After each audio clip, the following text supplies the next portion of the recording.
As the keeper of my mother's numerous scrapbooks, I have had the opportunity to be an eyewitness to her legacy growing up in the small town of St. Albans, Vermont, where the cows outnumbered the people.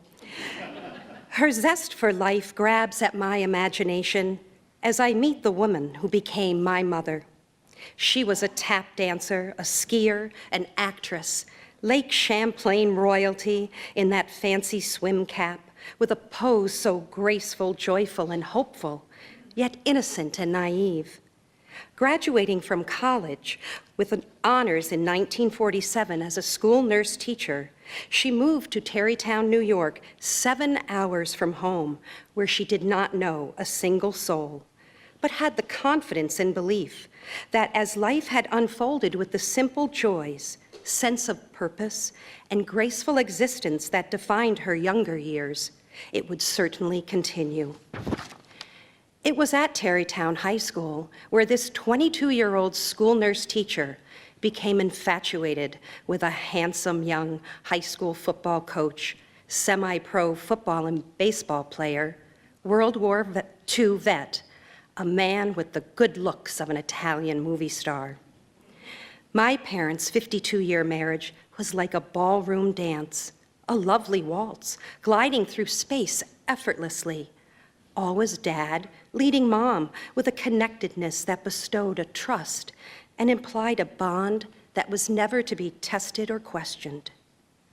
Growing up, it was the smallest of gestures that allowed me to understand the depth of my mother's love for me.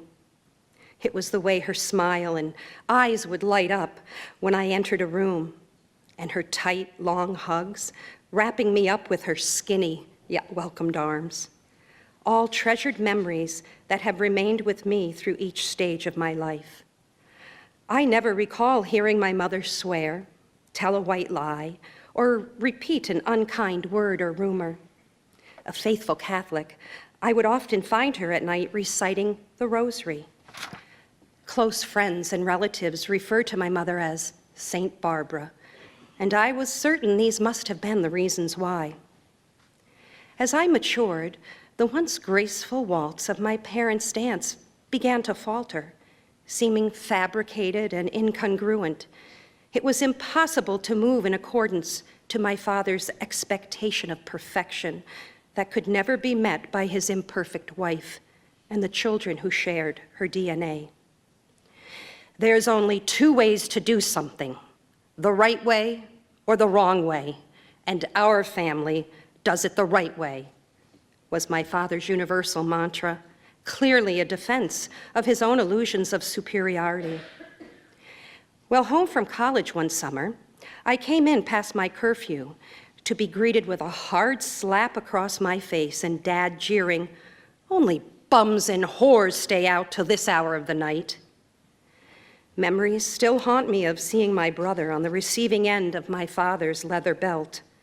Afterwards, his face, red, blotchy, and wet with tears. The Dr. Seuss books he hid in his pajamas could not protect him from the emotional and physical pain. Dad's harsh and demeaning verbiage was not only reserved for his children, as he often humiliated my mother in front of relatives and friends. "Come on, Barbara, what the hell is wrong with you?" Or, "You know, you could screw up a wooden nickel." His universal favorite, "What's wrong with your gray matter?" always indicated his disbelief in his children's or wife's level of intelligence.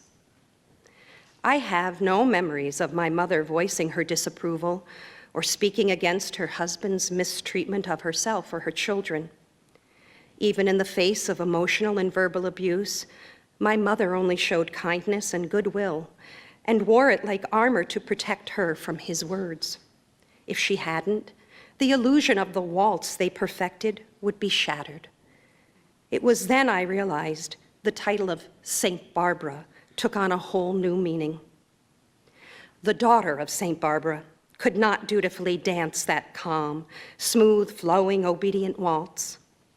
Their shared dance inspired a new dance, my life's paso doble, a bold and dramatic dance, defined by expressive snaps of the hand, lively, quick moves where the female takes on the role of the charging bull in a bullfight. The first moment my children were placed in my arms, it was abundantly clear that I would never stand silent and allow them to be diminished or hurt by another human being.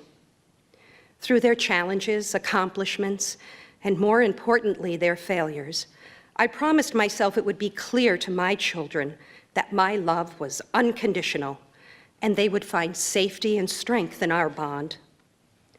The life of St. Barbara became my singular source of inspiration for a 30-year journey of motherhood, taking on the role of protector, advocate, and safeguard, not only for my 3 remarkable children, but for the hundreds of children I have encountered who have suffered even deeper scars of abuse, abandonment, and fear. It is for these precious lives that I transform into the dancer who spins, snaps, and dramatically creates a place of refuge for those who have none. And I am forever grateful to my St. Barbara and the ways of her silent waltz for teaching me how to truly dance.